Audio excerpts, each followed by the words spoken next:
everyone. This is the Personnel Committee, and I know our Select Board is here with us as well.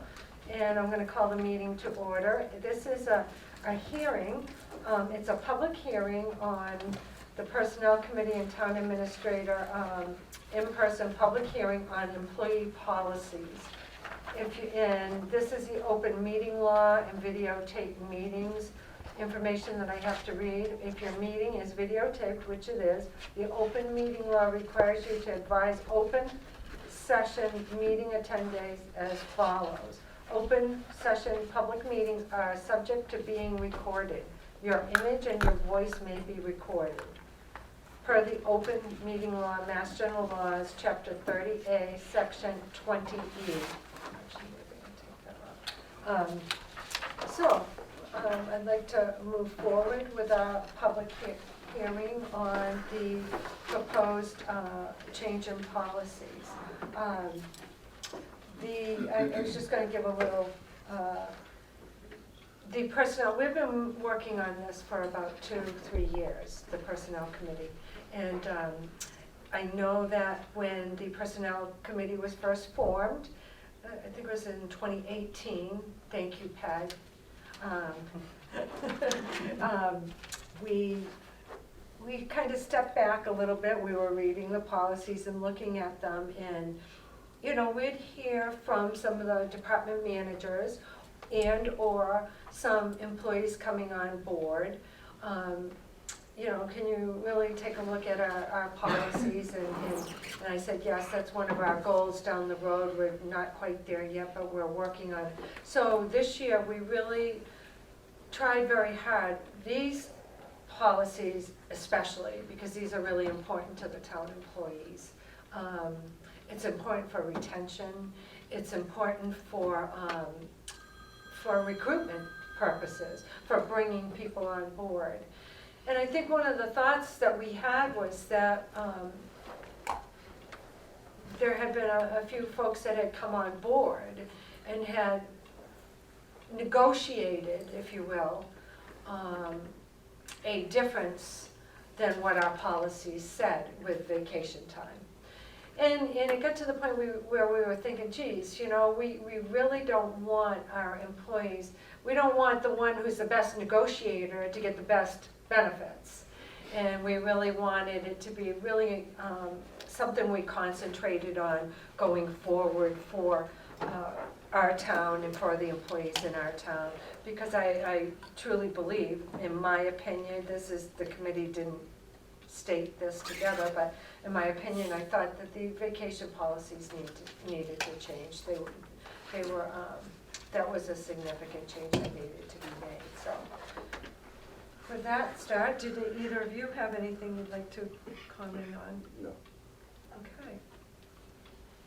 I would just say from an administrative standpoint, the matter of internal equity is also really important, and you addressed that in the recruitment piece. Yeah. But I think consistency and equity are very important, and we found with our outdated policies that were last done in 2010, I think it was, 2010, 2011, they're over, I think that's about right, that you know, when you accrue by days and you have employees working 5 days a week and you have employees working 4 days a week, that if you're not clear on the hour accruals, then you know, then some employees could argue that that they deserve more accrual than others, and Right. so Yeah. so this provides some consistency.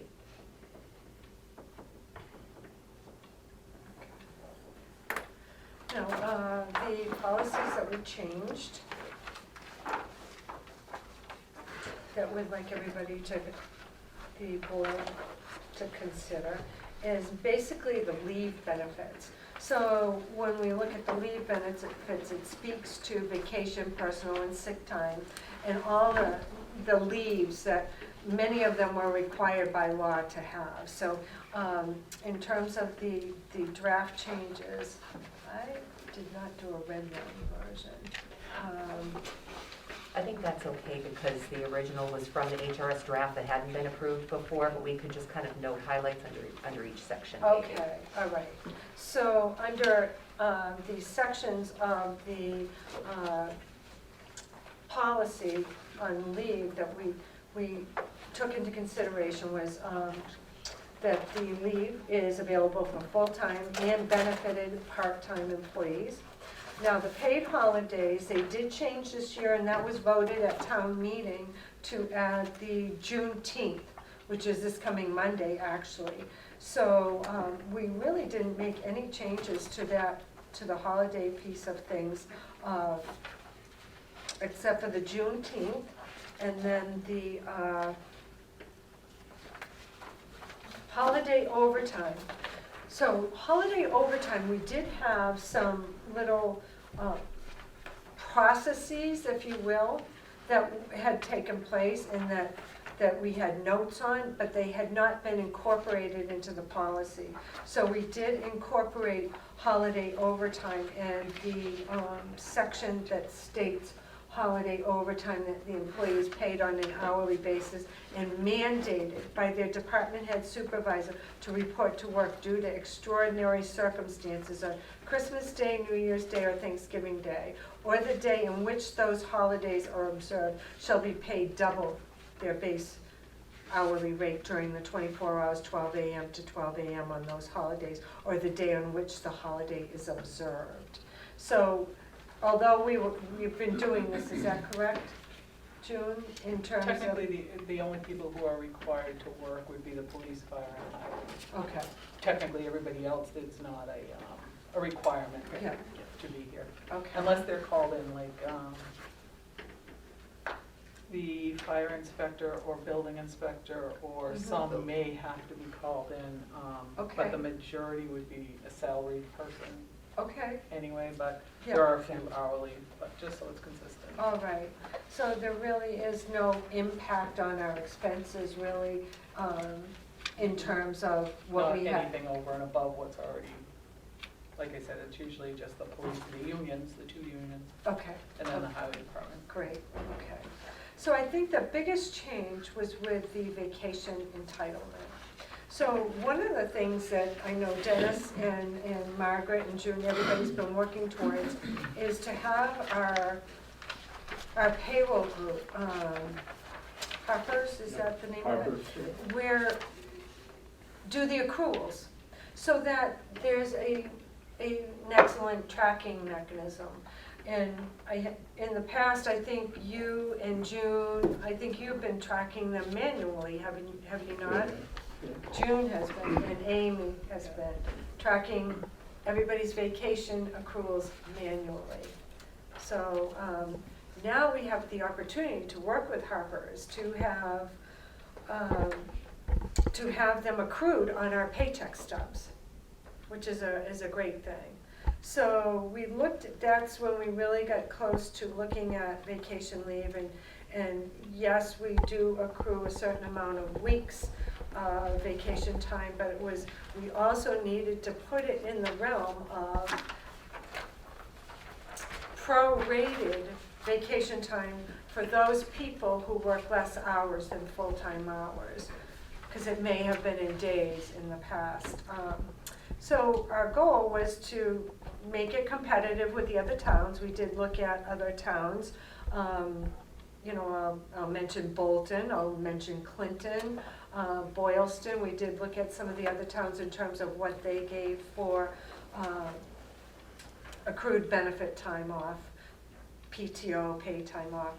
And by moving in this direction that we're recommending here, we are on target with some of the surrounding towns. So, and for recruitment purposes, that really helps a lot, because we are, regardless of whether our towns we work closely with work well with us, we're still competing against them for employees. So that's a big thing, and I know, and that's in all facets of the town employment. So we moved, the changes that we made was the previous vacation time that employees had was they accrued 1 week after 1 year of employment. So what we're saying now is, and to be more competitive with the other towns around us, that we'd like to recommend 0 to 4 years of service, 2 weeks per year. And they would accrue on a weekly basis to the 2 weeks per year.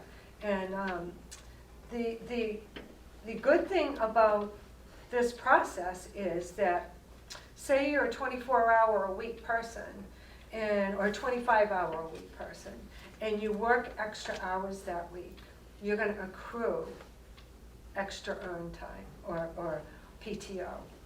So that is a real benefit to people who work extra hours, up to 40.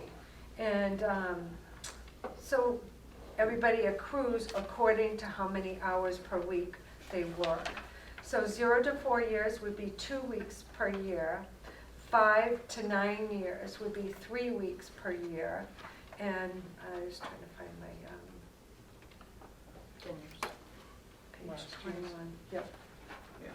Before it was 1 year, it would be 1 week, 2 years, it would be 2, and then wasn't until 7 years before you got 3. Okay. So, yeah, at 7 years, you got 3. And most of the towns around us start their 3 weeks vacations at 5 years.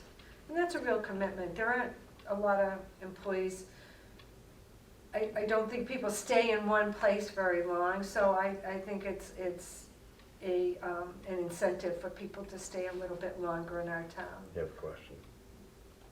Okay. Is there any wiggle room if town is hiring a new employee, salary's good, benefits are good, but the absolute sticking point is I'm not starting at 2 weeks, I left a job where I had unlimited time, I want at least 3 or 4? Well, I think that depends on, that's happened in the past. That's what's occurred, and there's been a good negotiation with that employee. Now, I'm not sure that would occur. We do have language, we do have some wiggle room language in here. The act allows that too. Okay, so the TA can Yeah, say, the act allows that, It's, yeah. The town administrator, the very last paragraph in the vacation part of this states that the town administrator has the authority to provide additional vacation to an employee as part of an onboarding or retention package.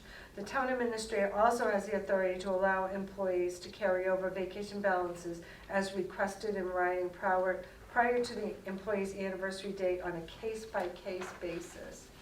Again, we really don't want to go that route.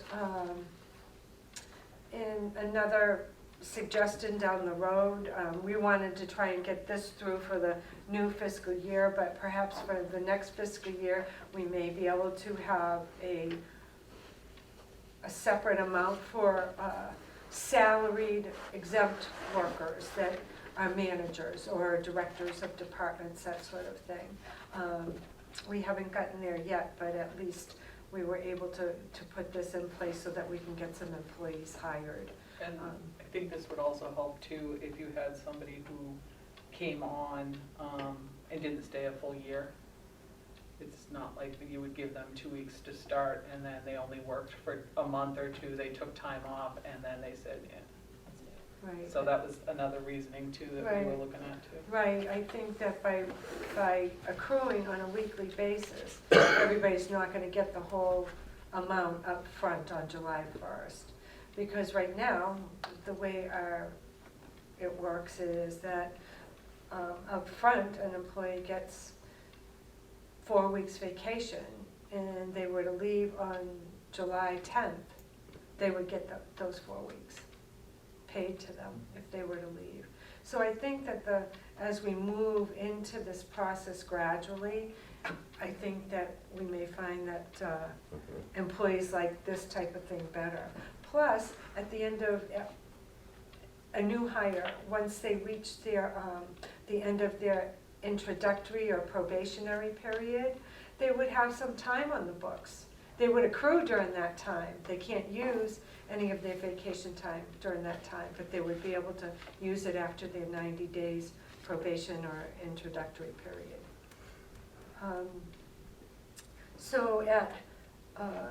We did not go to 4 weeks until 15 years of service. In the past, we're going to 4 weeks at 10 years of service. And we kept the 5 weeks at 20 years of service the same. The next part of the policy update was putting this in the realm of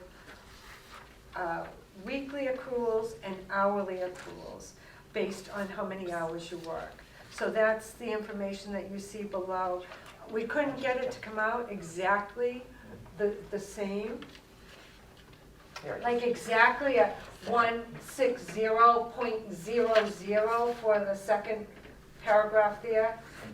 So it's a little bit higher, but we did err on the side of the employee versus having them have less than the amount of accruals that we stated in the policy. And if I could add, the committee also decided to include in the policy that the accrued leave shall not be used in less than 0.25-hour increments. We have had instances where,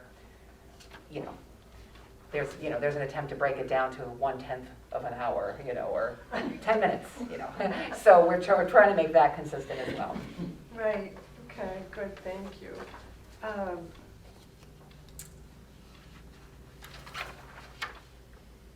Supervisors will allow employees to take their vacation as requested. However, the supervisor reserves the right to deny vacation for a specific period if it is not deemed to be in the best interest of the town.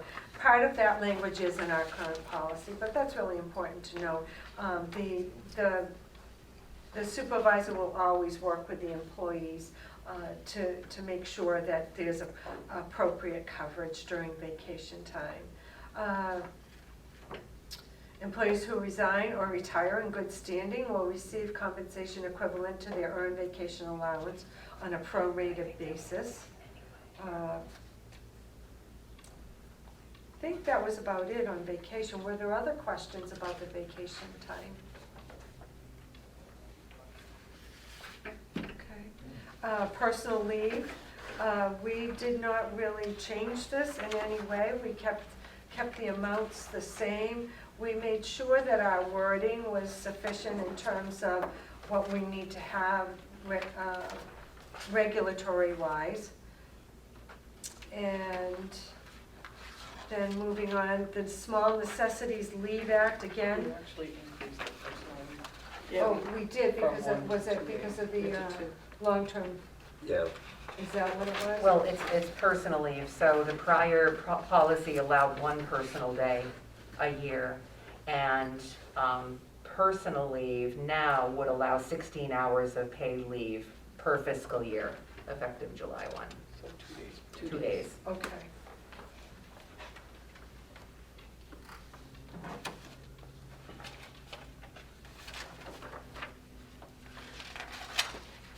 Which is consistent with other comp towns. Yeah, as that was well. the only change there. Right. Okay.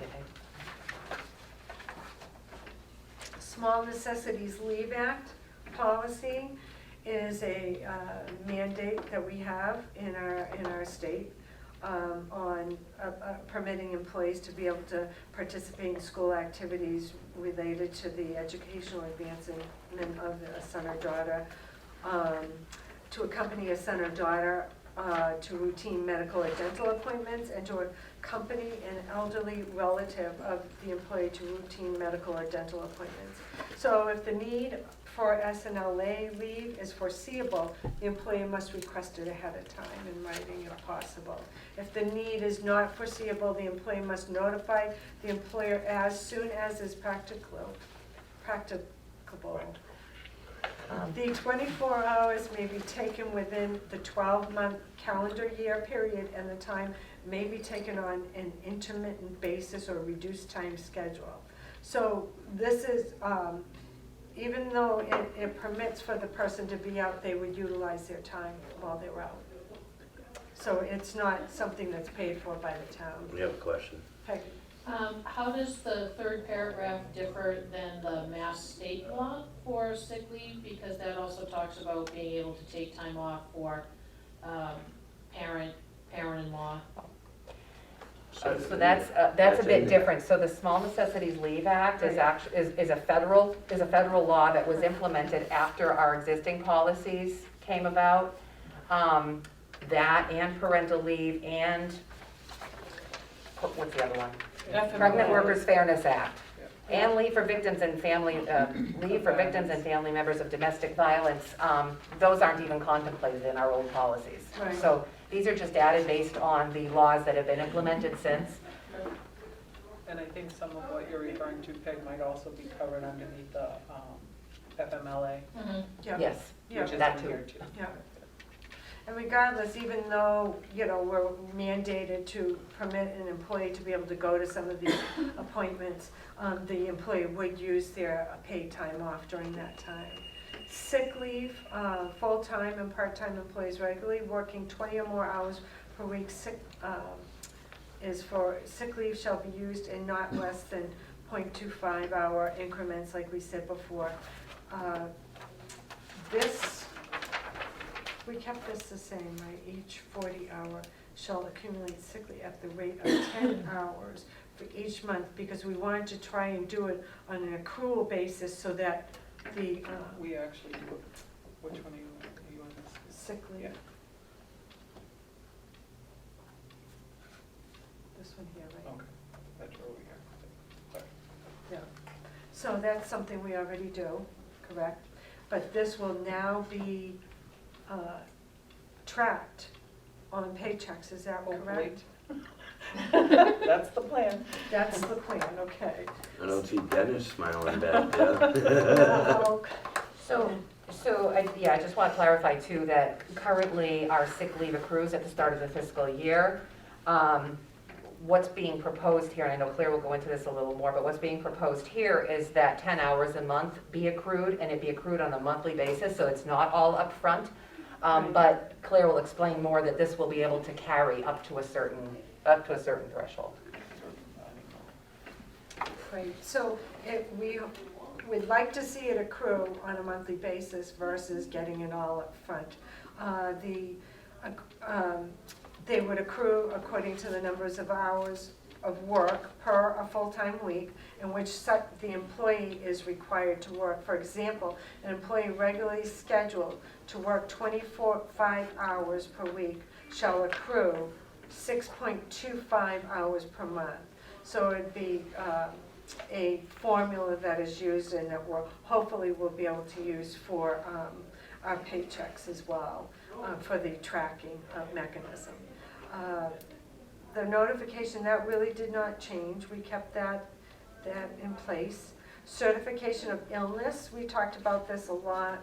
After 4 consecutive days of absence or after a series of repeated absences during the prior year of employment or after utilizing 80 hours of sick leave during the prior year, a department head or supervisor may request a physician's note or statement which certifies the employee's inability to perform duties. I think typically most employees, offer that up. I've got a doctor's note, the doctor wants me to stay out until such and such a day.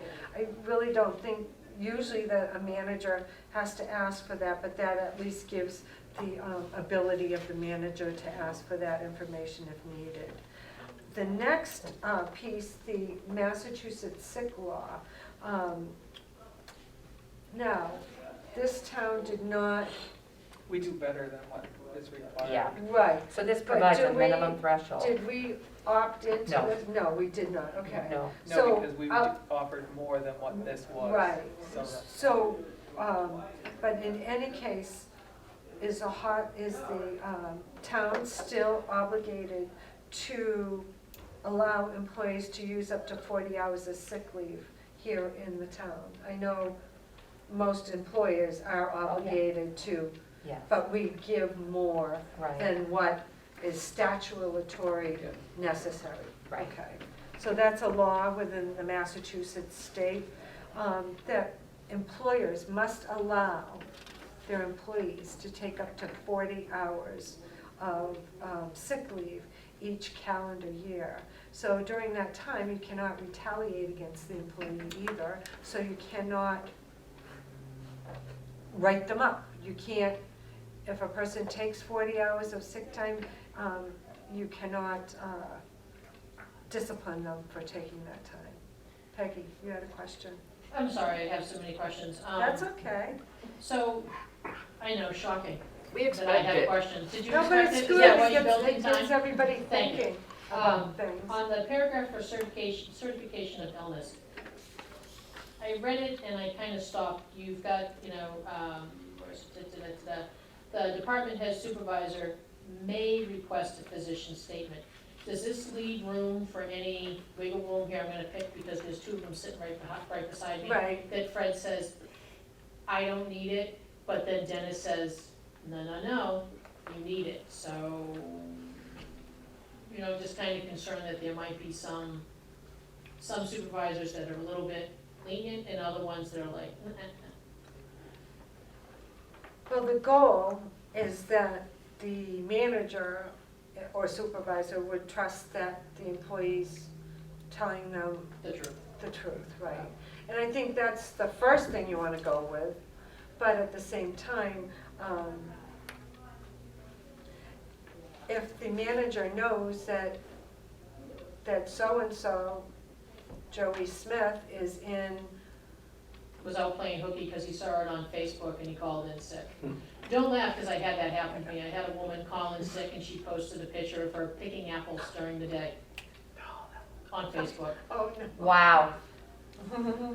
Yep, Well, I can tell you that, during COVID, it was general practice that we did ask for the physician statement or test results or something like that, partly because of the COVID emergency sick leave law and our ability to get reimbursed yep, for employee absences. But because COVID required like a mandatory 5 days of isolation, it was 7 days before, that I think we wanted some assurances. So in cases like that, where an employee is going to take an extended amount of time, I think department heads would more often than not, I understand why you feel it should be shall instead of may, but I think department heads more often than not would ask for a physician's note, because an employee wouldn't typically be out sick with a cold for, 4 or 5 days, right. Right.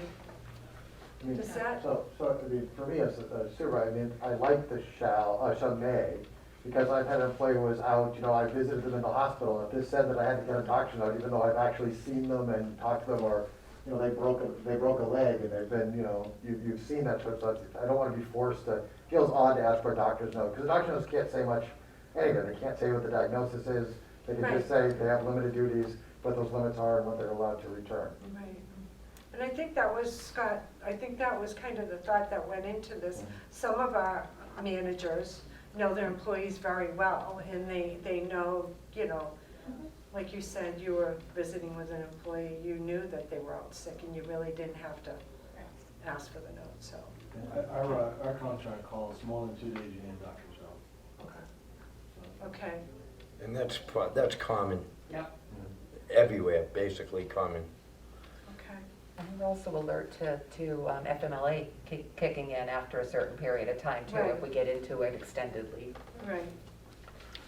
Let's see. So then we get into FMLA, and did I include the appendices here? Yes. So it states, the Federal Family Medical Leave Act, and that's Appendix C. And again, really, we didn't do this, we just added whatever regulatory issues that may not have been in the policy before. We didn't change anything, we left everything the same in terms of what the law provides and what the law requires. Do you have, So, we're gonna have to watch this carefully because FMLA in particular has historically changed frequently to add other categories. And so the town's just gonna have to stay on, the additional categories that are added under this law. The existing policy is outdated. Can I ask you a question? yep, So wouldn't it make sense just to put in this section, look at such and such a Mass General Law, blah, blah, blah, blah, but Family Medical Leave Act, rather than having to change it all the time? when we've worked on contracts before in school committee and otherwise, they don't put the whole thing in there. They just put in, refer to, Mhm. Well, so that we can, so employees can stay up to date and so can right. employers. Well, FMLA is federally mandated. Or, that's right, I mean, I'm not that jail. Yeah, no, but I do understand what you're talking about. We thought that by putting this out to employees, it also gives them the ability to be able to read it and know what they have in terms of benefits coming to them. That was our thought, but I do understand what Margaret, have any of your previous employers, did you put?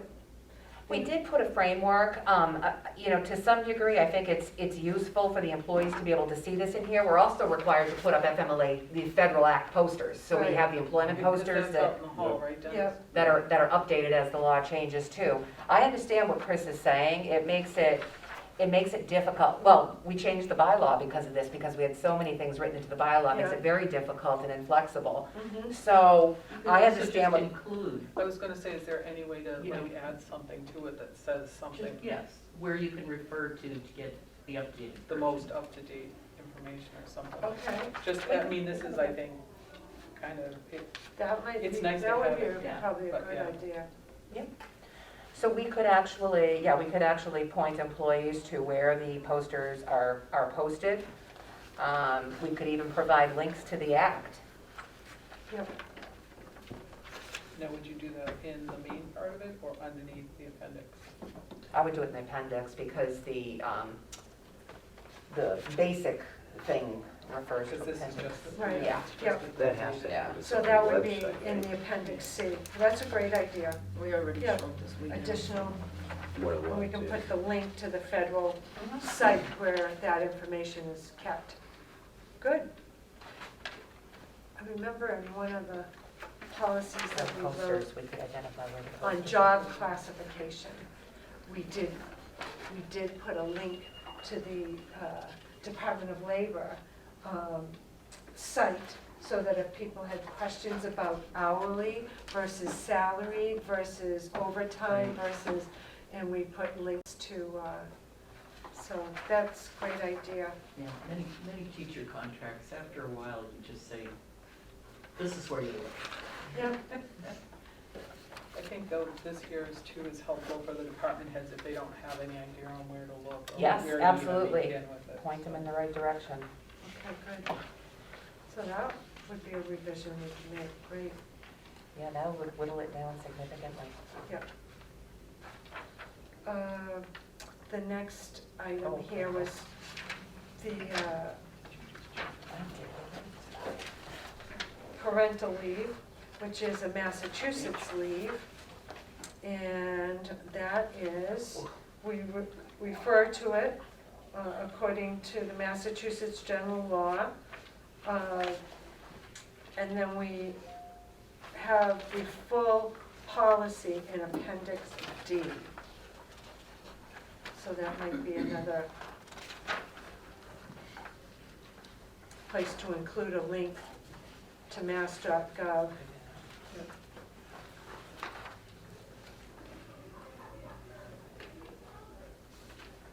For review.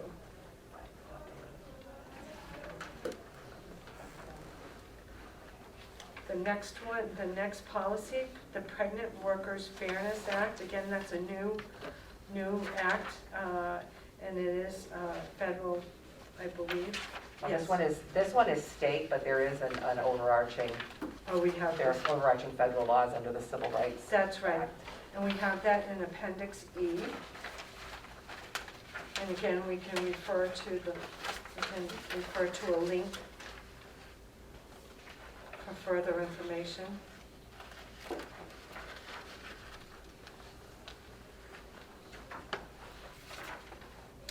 And then another mandated leave that we have is leave for victims and family members of domestic abuse. Maybe And add a link there. We don't have any appendix on that one. do we have?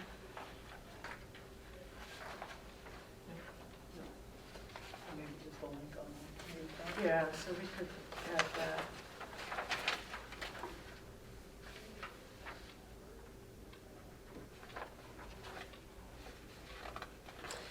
That, Margaret, on the leave for victims and family members of domestic abuse. When Sandy met with us on that, is that a federal mandate, or is that? Well, this is a state mandate, and I really can't speak to, Chief Shartner might be able to. Is there an overarching federal mandate for this? I'm sure there is, but I know the state, I think, has a much better leave than the feds. Okay. Okay. And the next one is bereavement. We really, We increased that one, I think, to other members of the immediate family. yes, Yeah.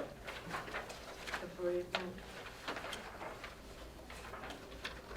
So we kept it the same number of days, but I think we added in, I think in Aunt, those. uncle, wasn't it? Add in some family members. Yeah, partner, like partner, couple of them. So the prior, do you want me to? Yep. Yeah, okay, so the existing policy names family members qualifying the employee for 3 days as employee's parent, child, spouse, significant other, brother, sister, or parent-in-law, and for foster and stepchildren living in the employee's household. This actually includes, what is this? I think we combined. Oh, okay, so the second section, allowing only 1 day to attend the funeral was for brother-in-law, sister-in-law, aunt, uncle, or grandparent of an employee. We actually put those up with the 3 days, and then added that bottom sentence, 1 funeral day for aunt, uncle, niece, and nephew. I think we also added grandchildren. Yeah. We did, grandparent, grandchildren, yes, I'm sorry, yes, we thanks, Jim. did add that in too. Okay. And then jury duty pretty much stayed the same. Oh, Scott's All right, question. on Oh, bereavement, sorry. on the one day, might consider cousins added. I personally, I don't know others, but Oh. mostly my cousins and my nieces and nephews. Yeah, that's a good thing.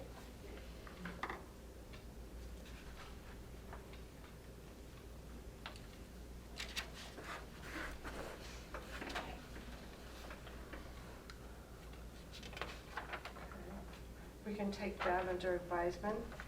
Take a look at that. And the shall could be may in that second paragraph as well. Because there's also some cousins and nieces and nephews I'm not overly ready to, and that I'm going to be forced to take a paid bereavement day because I said something to someone.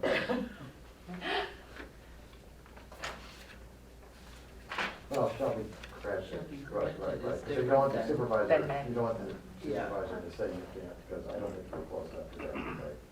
I take it back. Yes. 1 day for your 8th cousin twice removed. Hey, I didn't get out of work. There's some 8 cousins twice removed, so I could be close to. Okay, 300. And then moving on to jury duty, and we kept that the same. I think in the appendix that we added, Appendix F, I think we got into more of just the rules around, Is there a link for that too, do you think? They don't change it very often, I think, but. so that would be in the, so, yeah, our policy would coincide with, I think generally with other municipal policies, and that, if an employee's called to jury duty and they are dismissed after waiting, Right. in the jury Mhm. pool, they're dismissed and there's still 2 hours left of work, they had to report back to work, right. so.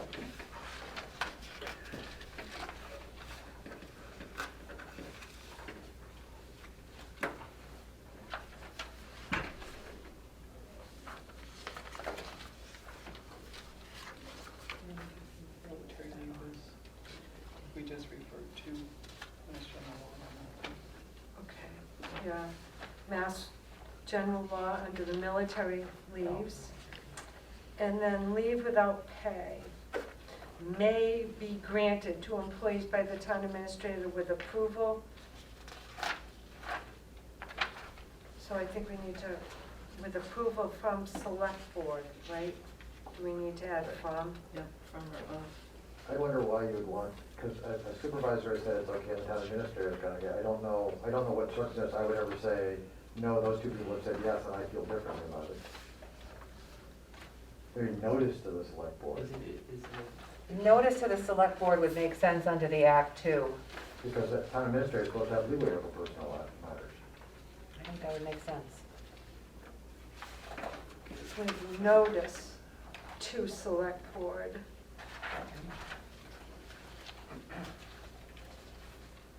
For reasons not otherwise addressed in these policies. All right. We were tired by then. Yeah, we were very tired by then. This looks like it was easy. At which meeting? It wasn't. So that's leave without pay, and then we looked at the All the attorneys. different appendices.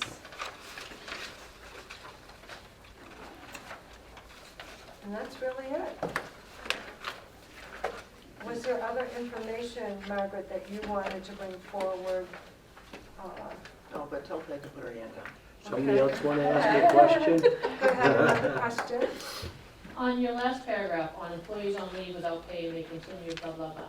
Is there anything that needs to be added for when the payment is due, if the payment is due and the employee just decides not to pay? I mean, what is that buffer between the time our, I would assume, Dennis is notified that, A, Sally employee didn't pay the month of June type of thing? We left that came up because that's one of the things that, in my realm of work that I work with every day. And we decided to leave that as more of a procedure versus putting it in the policy. Employees who fail, and shall make arrangements with the treasurer collector's office to pay their share of health insurance while on their leave. We can get into more detail there, but we kind of wanted that to be more of a procedure type thing than the policy. It states here that they must make arrangements to pay their share, and basically if they don't, then that's when they would, Right, no, and I understand that, I'm just Yeah. thinking it's gonna take a while for the insurance company to catch up to say that you, employee name here hasn't paid for, and they've basically had, Which one? quote unquote, 3 month of insurance, you know, when do Right, you right. get the notification to, right, but when, I don't even know if it would be the insurance, because doesn't the, you guys just keep paying it until such time as it's and then you would notice that the employee's not getting a paycheck, So, and that's when you determine. under appendix C.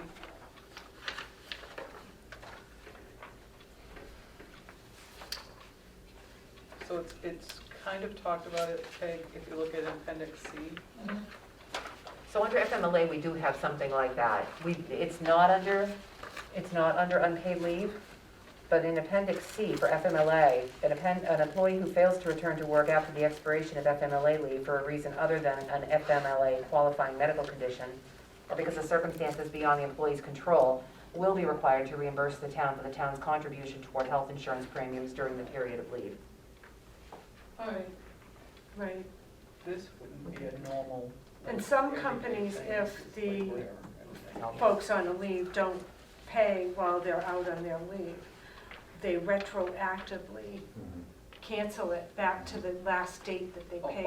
Only if it's a couple of months, it's not, doesn't give you a lot of leeway. Right, yeah, they added that in recently, that's been in the past year that they've added that, because it just, going back too far was causing issues with the claims in the insurer's office. And they have a great lobbying group to be able to put new rules out there. So that makes total sense, Peg. Do you Yes. think that that covers it? yep, I do. Okay, all right. Any other thoughts from folks? Nice job. Yeah, Hardware. Thanks. it's clear, It's easy so for simple folks to in this read. format. They have I know, put in- it It's like, does. what the heck? I It looks so simple, but you get to this. talking about a lot of things and what's missing from the old policies, and we want our employees to know everything that they could possibly know about the employees, about the policies. Fred, Yes. question for you. How do these look to you in terms of trying to recruit new people? Better than before? Yeah, well, just having the extra personal day is a little more incentive for them. I'm still actually trying to figure out the whole formula myself. Which, I had a question on it. Yeah? Everything stops at 40 hours. For anyone that has to work overtime, overtime's not considered time that you would accrue the hours to. You would not accrue on overtime, no. So it just stops at 40 It hours. stops at 40 hours, yeah. And that's a good question, Fred, because overtime, I think the plan here is for overtime to remain at the over 40 hours a week. Right, so a 24-hour-a-week person who works 30 hours will still, that week, do Straight. extra stuff. Straight time. Yeah, yeah. We didn't really touch base on the first year into this to implement it, Oh. if it's approved. Right.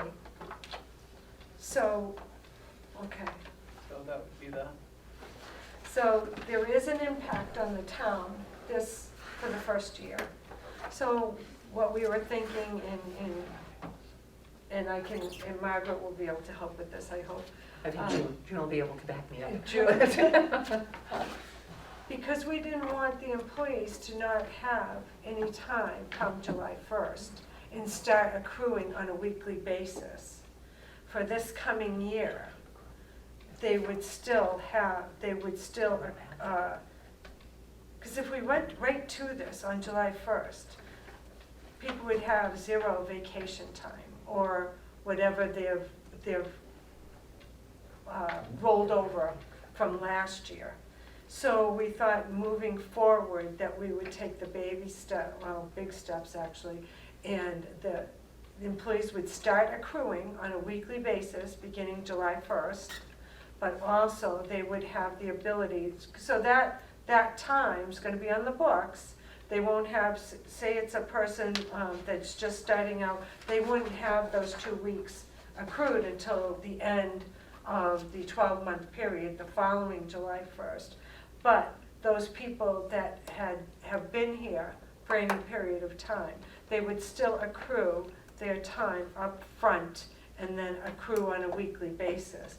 But they're gonna have to remember, as they're accruing on a weekly basis and as they have that other time there, the more time you use up, the less time you're gonna have come.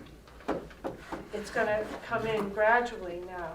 It's not gonna be like one lump sum of 4 weeks vacation and, on July 1st. right. Yeah, this was the only way that we could, that the Personnel Committee could determine that this would be fair to employees who up until now have had to work an entire year before they're awarded anything, before they're awarded their vacation. So we have to keep in mind, even though the vacation has been awarded at the start of the fiscal year, it's for the prior year worked. So, Right. and this was the way the Personnel Committee and we discussed would be fair to employees. We're trying to think of a way to do it. Should we start this at such and such?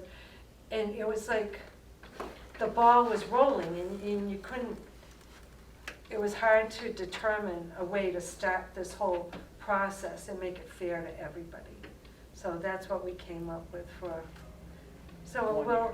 have a 1-year impact to us if folks take all their time. But if they take all their time, then come next year, they're gonna be still accrued, they're gonna accrue on a weekly basis and they won't have it all up front. It's not a real impact, it's still what they have already earned. Yeah, it's not These anything. people have already but- earned that You're right. week or the Right. 2 weeks I think- before. And Yeah. so, So they've already earned that. so in some respects, you might let people go sort of negative on vacation this year. So Well, like we'd be if they- positive this year. They're gonna be positive. It would be that they'd be allowed to carry and accrue on July 1 and start accruing monthly, on a monthly basis next year, because on July 1, they are awarded the vacation that they earned in the prior year. See what I'm saying? Right. what's gonna happen starting July 1st of FY '24 really, Yeah. is that they're gonna be accruing on a monthly basis. So only what they carry over and then what they accrue on a monthly basis. Okay. That makes sense. Mhm. Yeah, I get it now. I know, it was hard to figure It all made that sense out. until we all sat down and went, there's no difference. Because people have Right. already earned that week Yeah. or the 2 weeks. Yeah. And now we're saying, okay, accrue for next year. Right, And it's a little faster. yeah.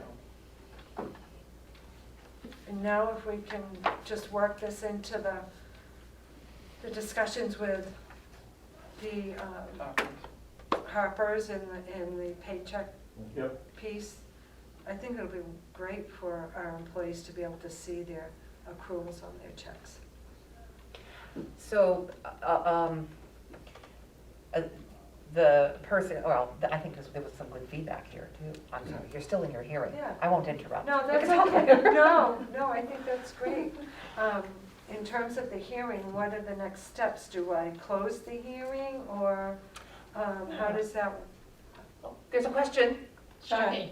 Just one quick question. Yeah. On your other document that you sent out, the bylaw, Article 8, Oh, yeah. if you scoot down, it is, Effective date? yes, on E, where it says personal records, a centralized record-keeping system, blah, blah, blah, with the town administrator. In the event that the town administrator is not available, who has access to that information? It's on page 2. This is what we've got. I'm sorry. Yes, and I'm, under which section again, Peg? It's on page 2, Yeah. E, personal records. E. Oh, yes. E, Yep. okay.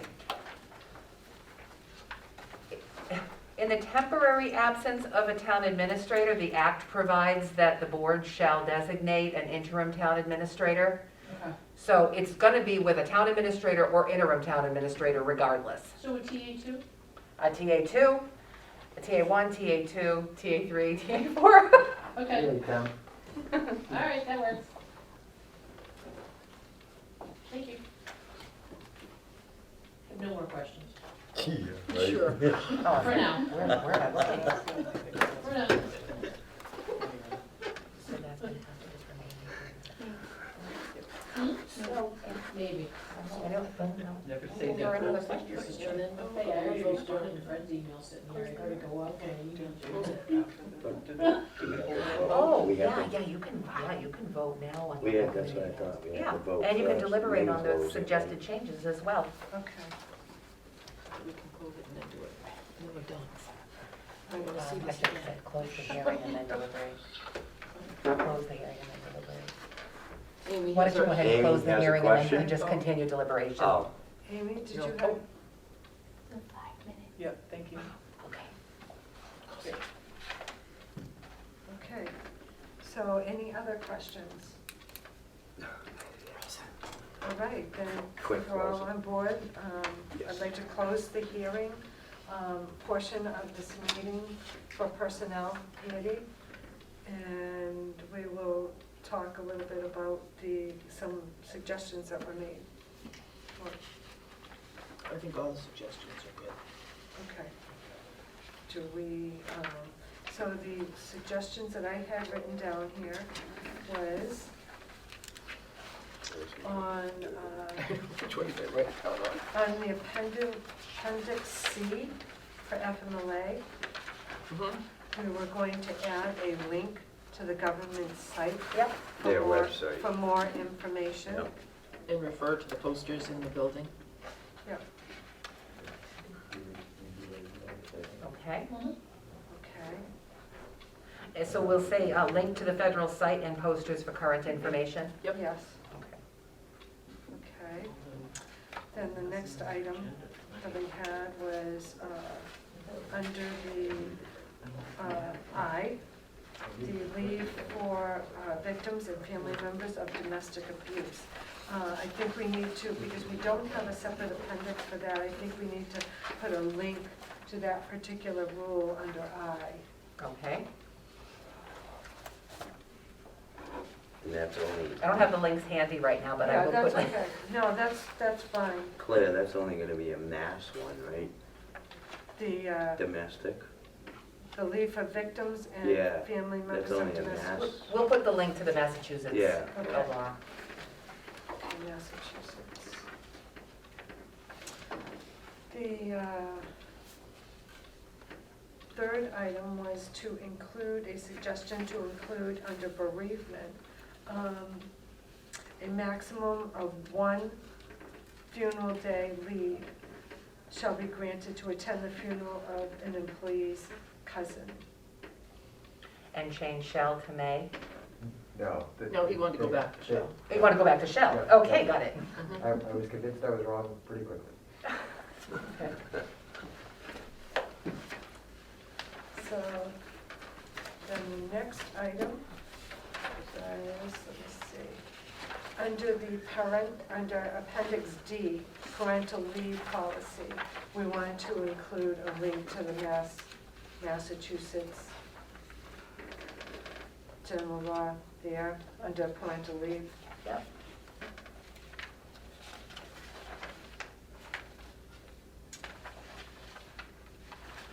And just two more. The next one was on Appendix E, the Pregnant Workers Fairness Act. I refer to the link or the Massachusetts statute that has to do with that law. Yep. And then the last item I had written down was under the jury duty leave, a referral to Massachusetts. But there's also sometimes federal too. There is, Do we you get into do we put in grand both links there? You should if they have to go We to could do federal for court. more, sure, we could do for more information. So it'd be the federal and state, Yeah. because federal is much more convoluted than the state. Yeah, all right, I noted that too. So given these changes that we've reviewed, I'd like to make a motion that we approve them so that we can move ahead with presenting this to the select board for approval. I'll second that. Any other discussion at all? No? Okay, all those in favor? Aye. I, I heard that sigh. Yay. Wow, this was a lot of work. It was a lot of work. you can say second that. It was a lot of hours. So that was Yeah, yeah, approved yeah. by the Okay, personnel. yes, got it.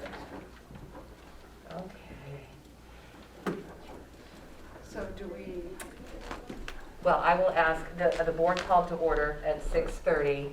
If the board would like to hold deliberation, you could certainly do that, or if you would like to deliberate on this evening, you could do that as well. Okay, we'll just, yep. I believe our agenda says that we're allowed to vote to Yes. approve if we so desired. I think there is a desire. Is there a motion? A motion to approve the policies that the Personnel Committee has just approved. Second. We can raise hands. All in favor, say aye. Aye. Wow, I should have taken a picture. I should have taken a picture. thank you very much. She had a hand Okay. up and didn't ask a question. I can always stay for the rest of your meeting, just saying. All right, and do you want to adjourn your meeting now, or Sure. you've taken care of your one item? Motion to adjourn. That's great. All in favor of adjourning? Aye. There. Margaret, Thank stay you. in. Thank you. I'm taking very minutes. much. No, you missed it. You missed it. missed We the we second. had to do another aye. Oh, I'm sorry, you guys. Yeah. And how long Sorry, is just it give me gonna- 1 second. I just gotta get this. All right, ready? Everyone raise your hand. Wait a minute. Aye. I got it. Oh, funny, they're funny. Too much. Okay. Right. So the only other thing we need to do is to review the PAFs. PAFs that came Yes, forward. I will So- hand these over to you. Okay, great. So we had PAFs presented to the committee. I would say probably all that. Very well The tracked. first one was for Maybe not for the- Dave Litchwell for retirement. It's So I was trying to be careful. 65. um, as, Thank you very much. So it's the end of the month when a person turns Who's 65. signature? That's how. Oh, yes, yeah. the end of the month, they turn 65, exactly, that's how the law reads. All right, Do I need to there's sign that anything? one. Are there two signatures Then on the there documents? is, No, the I second think, one I is didn't for Mike I didn't sign O'Malley, anything. All right. So who's a you're police so much. officer. This is And I don't know if he's, It's a termination, it's separation. right, okay, a separation. And Yeah. didn't really give an. Well, I don't know if there was No. something else he had to sign too. reason. He hasn't been. Yeah. So there's that one, and then the third one was for a new police officer, it looks like. Actually, I believe his dad used to be a police officer in Clinton. 23rd. I'm looking at the name, Brusha, Yes. Jacob Brusha. Yeah. His dad, I think it's his dad, it might be his uncle I or think it's something. his uncle. I thought I heard In somebody else there. Clinton. Who it was. So there's that one, and then there's one for Maureen Adema, or Adema, who's now working, took Rose Pierce's place in the assessor's office. So given those PAFs, what do you wish to do? I make a motion that we accept the PAFs as read I and would presented. second that. Okay. And Tom, I think you should sign these. Any other decision? Yes. Other discussion? None. None? All those in favor? Aye. Aye. Just to be safe. Thank I you. might get one of these. Any other business that we need to discuss? I didn't really have anything for tonight. School's out, guys. For another week or so. All right, then I'd like to entertain a motion to adjourn. Motion to adjourn. All right. All those in favor? Aye.